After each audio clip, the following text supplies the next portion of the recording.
दोस्तों, चाणक्य नीति महान आचार्य चाणक्य जी द्वारा लिखा गया नीति ग्रंथ है, जिसमें जीवन को सुखमय और सफल बनाने के कुछ उपाय दिए गए हैं। चाणक्य नीति का मुख्य उद्देश्य हर मनुष्य को जीवन के हर पहलू का व्यवहारिक उल्लेख देना है। आचार्य चाणक्य एक महान आचार्य थे, जिन्होंने अपनी महान नीतियों के बदौलत एक छोटे से बच्चे चंदू को महान सम्राटों के सम्राट चंद्रगुप्त बना दिया। साथ ही साथ एक बात का ध्यान ये रखें कि जितने भी सक्सेसफुल लोग हैं, चाहे बड़े बड़े आईएएस ऑफिसर हैं, आईपीएस ऑफिसर हैं, बड़े बड़े कंपनी के सीईओ या बड़े बड़े बिजनेसमैन, सभी लोग कहीं ना कहीं चाणक्य जी को अपना गुरु मानते हैं। और ये वीडियो बहुत ही डिफरेंट होने वाला है, क्योंकि मैं इसमें स्टूडेंट पर्सपेक्टिव से इन चाणक्य नीतियों का बखान करने वाला हूँ। स्पेशली यूपीएससी के लिए किस तरह यूज कर सकते हैं वो बताने वाला हूँ। 4 पॉइंट्स को इतना डिटेल में एक्सप्लेन करने वाला हूँ कि ये वीडियो आपकी जिंदगी, दिल और दिमाग पर छप जाएगी। बस आपको करना यह है कि वीडियो को आखिरी तक देखना है, और मैं गारंटी लेता हूँ कि आपकी सफलता सफलता नहीं, गारंटीड सफलता में बदल जाएगी।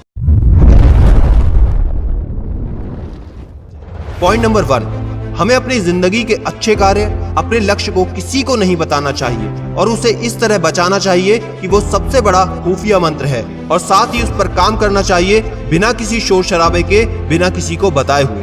दोस्तों, इस पॉइंट को समझने के लिए इम्पोर्टेंट बात यह है कि आजकल जो साइंटिस्ट हैं, साइकोलॉजिस्ट हैं, उन्होंने भी यही चीज को डिस्कवर किया है। लेकिन आश्चर्य की बात है कि आचार्य चाणक्य ने उस समय इन बातों को बता दिया था। असल में बात यह है कि जब भी हम कोई बात को लोगों के साथ शेयर करते हैं जो हमारे साथ अच्छा होने वाला है या जो हम आगे करने वाले हैं, तो हमारे दिमाग से एक केमिकल रिलीज होता है जिसे कहते हैं डोपामिन। और जब ये केमिकल हमारे दिमाग से रिलीज होता है तो हमें लगता है ये काम हो चुका है, और ऐसा फील होने के कारण हमारे एक्शंस, हमारे एफर्ट्स बहुत हद तक कम हो जाते हैं। और अगर एक्शंस और एफर्ट्स कम होंगे तो सिंपल सी बात है, आपका काम बिल्कुल नहीं होने वाला। दूसरी बात यह है कि इस दुनिया में आपका अच्छे चाहने वाले लोग हों या ना हो, लेकिन आपका बुरा चाहने वाले गारंटी से मिलेंगे, और आपको नेगेटिव करने वाले लोग आपके आसपास ही होते हैं। उदाहरण के तौर पर, अगर आप यूपीएससी की तैयारी कर रहे हैं और आपने ये बात अपने दोस्तों को बता दी, रिश्तेदारों को बता दी, तो उन्हीं रिश्तेदारों और दोस्तों में से कुछ लोग ऐसे निकल के आएंगे जो ये कहेंगे कि तू ये नहीं कर पाएगा या तेरे से ये नहीं हो सकता, और आपका मोटिवेशन धीरे धीरे कम होने लगता है। तो सबसे अच्छा तरीका है कि अपनी तैयारी को जितना गुप्त हो सके उतना गुप्त रखें। इसको ऐसे समझो कि जितना अच्छे से आप बिना बताए इसकी तैयारी करोगे, उतनी ज्यादा एफर्ट, उतनी ज्यादा मेहनत और उतना ज्यादा ही मोटिवेशन आपको अंदर से मिलेगा। लेकिन हाँ, अपने टीचर और अपने मेंटोर को जरूर बताना है, क्योंकि वही आपको सही गाइडेंस देते हैं। पॉइंट नंबर 2, अगर किसी को कंफर्ट चाहिए तो ये सोचना बंद कर दे कि वो जिंदगी में कुछ भी सीख सकता है।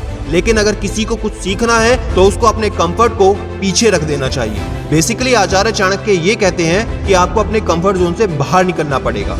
कई स्टूडेंट्स हमसे इंस्टाग्राम, फेसबुक पर अपनी प्रॉब्लम शेयर करते हैं, तो वो कहते हैं कि हमें पढ़ते वक्त बहुत नींद आती है, बहुत आलस आता है। तो मेरे दोस्त, ये तभी होता है जब हम अपने कंफर्ट जोन में पढ़ते हैं। अगर हम घूम घूम कर पढ़ाई करेंगे, बोल बोल कर पढ़ाई करेंगे, पोजीशन को समय समय पर चेंज करते रहेंगे और 45 मिनट के हर अंतराल पर अगर रेस्ट लेंगे, तो ये प्रॉब्लम आपको जिंदगी में नहीं हो सकती। साथ ही अगर हम सोने से पहले अपना टाइम टेबल सेट कर लें कि अगले दिन मुझे क्या करना है, तो कंफर्ट जोन आपका काफी हद तक निकल जाएगा। साथ ही यूपीएससी की तैयारी में बहुत सी चीजें ऐसी होती हैं, जैसे हमको काफी सारे नोट्स नहीं मिल पाते, जैसे काफी सारा स्टडी मटेरियल नहीं मिल पाता। तो मेरे दोस्त, एक बात याद रखना, मिल तो सब कुछ जाता है, लेकिन हमारे एफर्ट कम रह जाते हैं। अगर आज की इस हाई स्पीड इंटरनेट दुनिया में भी आपको चीजें अरेंज नहीं हो पा रही, तो दोस्त 2 ही कारण है, या तो तुम्हारे पास नॉलेज नहीं है या फिर आपके प्रयास उस लेवल के नहीं है। अगर नॉलेज कम है तो सीखो, अगर प्रयास कम है तो उनको बढ़ाओ। अगर आपको यूपीएससी की तैयारी हिंदी मीडियम या इंग्लिश मीडियम से करनी है, तो आपके लिए फ्री में सारा का सारा मटेरियल, नोट्स, पीडीएफ, किताबें हमारी वेबसाइट www.cdmaniainfotainment.com पर आप जा सकते हैं। फिलहाल पर वहाँ पे 40% मटेरियल उपलब्ध है, और आगे आने वाले समय में वहाँ पर आपको daily current affair, notes, books, PDF सब कुछ मिलेगा। तो इस वीडियो के खत्म होने के बाद हमारी वेबसाइट को एक बार जरूर चेक करें। नंबर 3, हमको शिष्टाचार एक राजकुमारी से सीखना चाहिए, अच्छी बातें बड़ी ज्ञानी से सीखनी चाहिए, आपको झूठ बोलना एक जुआरी से सीखना चाहिए, और धोखा देना एक औरत से सीखना चाहिए।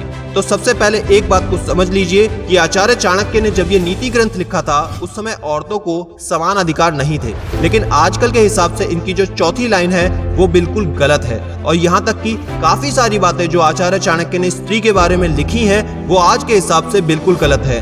बेशक आचार्य चाणक्य उस समय के महान विद्वान ज्ञानी थे, लेकिन हर ज्ञानी पुरुष ने हर बात सही कही हो ऐसा बिल्कुल नहीं हो सकता। यहाँ पर हमको अपना विवेक, विजडम यूज करना है और खुद से चीजें समझनी है। जो हमारे लिए अच्छी है उनको अपनाना है, जो हमारे लिए सही नहीं है उनको साइड में रखना है। अब बात करते हैं इस पॉइंट के एक्सप्लेनेशन की। तो उन्होंने बेसिकली ये कहा है कि चीजों को उनसे सीखें जो इस फील्ड में एक्सपर्ट हैं। अब जो सबसे ज्यादा एस्पिरेंट्स गलती करते हैं वो ये करते हैं कि सारे के सारे टॉपर्स की वीडियो देखते हैं और जहां पर वो टॉपर्स अपने पढ़ने के तरीके, अपनी स्ट्रेटेजीज को अच्छे से आपको शेयर करते हैं और आप बिना सोचे समझे हर किसी को फॉलो करने में लग जाते हैं। लेकिन अब जो मैं बताने वाला हूँ उसको बहुत ध्यान से समझना। दोस्तों देखिए, यूपीएससी में दो तरह के टॉपर होते हैं। पहला वो जो टॉप 100 में आते हैं और दूसरे वो जो रैंक ना होने के बावजूद अपनी कैटेगरी के हिसाब से सर्विस हासिल करते हैं। अब आप इस बात को ध्यान से समझो कि जिस भी टॉपर का इंटरव्यू आप सुनते हैं, जिसकी भी स्ट्रेटेजी को आप फॉलो करना चाहते हैं, आपको ये देखना है उसकी रैंक कितनी आई है, आपको ये नहीं देखना उसको सर्विस कौन सी मिली है। अगर वो टॉप 100 के अंदर आता है या आती है तो उसकी स्ट्रेटेजी को, पढ़ाई से संबंधित चीजों को बेशक फॉलो कर सकते हो, वरना सिर्फ उसको सुनना है, फॉलो नहीं करना है। मुझे पता है ये बात आज तक आपको किसी ने नहीं बोली होगी, लेकिन मेरा काम हमेशा से आपको पूरी जानकारी देना है, क्योंकि मैं नहीं चाहता आपका भविष्य किसी भी कारणवश खराब हो जाए। तो इसलिए चीजें उन्हीं से सीखें जो उसमें एक्सपर्ट है। अब बात करते हैं पॉइंट नंबर 4। लेकिन उससे पहले एक बात बता दूं, अगर आपने अभी तक इस चैनल को सब्सक्राइब नहीं किया तो लाल रंग के सब्सक्राइब बटन को दबाकर बेल आइकन जरूर दबा लें, क्योंकि ऐसी नॉलेजेबल, पावरफुल मोटिवेशन आपको कहीं नहीं मिलेगी। और पॉइंट नंबर 4 को बहुत ध्यान से समझना, क्योंकि मैं यूपीएससी के 6 स्टेजेस को भी इस पॉइंट में कवर करने वाला हूँ। तो पॉइंट नंबर 4, वो चीज जो दूर दिखाई देती है, असंभव दिखाई देती है, हमारी पहुंच से बाहर दिखाई देती है, वो भी आसानी से हासिल हो सकती है अगर हम तप करते हैं, क्योंकि तप से ऊपर कुछ नहीं। अब यहाँ तप का मतलब एक टांग पर खड़े होकर सैकड़ों वर्षों तक तपस्या करना नहीं है। अगर आप किसी भी कंपटीशन एग्जाम की तैयारी कर रहे हैं, स्पेशली यूपीएससी की, तो हमको 5 स्टेप्स डिसाइड करने हैं। पहला, व्हाट टू डू, क्या करना है। अगर आपका टारगेट यूपीएससी एग्जाम को क्लियर करना है तो आपको ये बिल्कुल पता होना चाहिए, चाहे आप कोई सी भी क्लास में हो, किसी भी लेवल पे हो, ग्रेजुएशन लेवल पे हो, तो क्लियर कट आपके दिमाग में पता होना चाहिए कि मेरे को यूपीएससी करना है। Step 2, how much time will it take, कितना टाइम मुझको लगेगा। बेसिकली यूपीएससी का एग्जाम आप ग्रेजुएशन के बाद आराम से दे सकते हैं। तो अभी आप किसी भी क्लास में हो तो अभी से लेके आखिर तक का टाइम पूरा डिसाइड होना चाहिए। लेकिन ध्यान रहे, 1 साल की डेडिकेटेड स्टडी यूपीएससी के लिए चाहिए ही चाहिए। स्टेप 3, हु विल डू, कौन करने वाला है। इसमें सिर्फ और सिर्फ एक ही व्यक्ति रहता है, वो है आप। तो इसलिए आपको खुद पर कॉन्फिडेंस रखना है कि हाँ, मैं कर सकता हूँ, मैं कर सकती हूँ। ये सबसे ज्यादा जरूरी है। स्टेप 4, हाउ टू डू, कैसे करना है। दोस्तों यहाँ पर प्लान ए और प्लान बी की बात हो रही है। दोस्तों अगर आप यूपीएससी की तैयारी कर रहे हैं तो साथ में हर एक एस्पिरेंट को स्टेट पीसीएस का एग्जाम भी जरूर देना चाहिए। आपने देखा होगा जितने भी टॉपर्स ने यूपीएससी को क्वालिफाई किया है, उनमें से ज्यादातर ने किसी न किसी और टेस्ट को भी क्वालिफाई जरूर कर रखा होता है। स्टेप 5, हुज हेल्प, किसकी मदद आप लेने वाले हैं। क्या आप कोचिंग को अफोर्ड कर सकते हैं। मतलब अगर कोचिंग लेने लायक आपकी परिस्थितियां हैं तो आपको कोचिंग जरूर लेनी चाहिए। अगर आप कोचिंग लेने लायक नहीं है तो बिना कोचिंग से, सेल्फ स्टडी से, बिना किसी देरी के लग जाना चाहिए। लेकिन ये बात बिल्कुल साफ रखो कि किसकी मदद से आप करने वाले हो। स्टेप 6, हाउ टू चेक, खुद को चेक कैसे करोगे। खुद को चेक करने के लिए आपको अपने टेस्ट लगाने होंगे, खुद से खुद को जांचना होगा, सेल्फ इवैल्यूएशन करनी होगी। हर रात सोने से पहले आपको चेक करना है कि आज का मेरा टारगेट कंप्लीट हुआ या नहीं हुआ। अगर हो गया तो अगले दिन का टारगेट बनाओ, अगर नहीं हुआ तो खुद से ये क्वेश्चन पूछो कि मेरा ये टारगेट क्यों नहीं हुआ। अगर आप इन स्टेप्स को ध्यान में रख के तैयारी करोगे तो आपकी सफलता महज सफलता नहीं, गारंटीड सफलता में बदल जाएगी।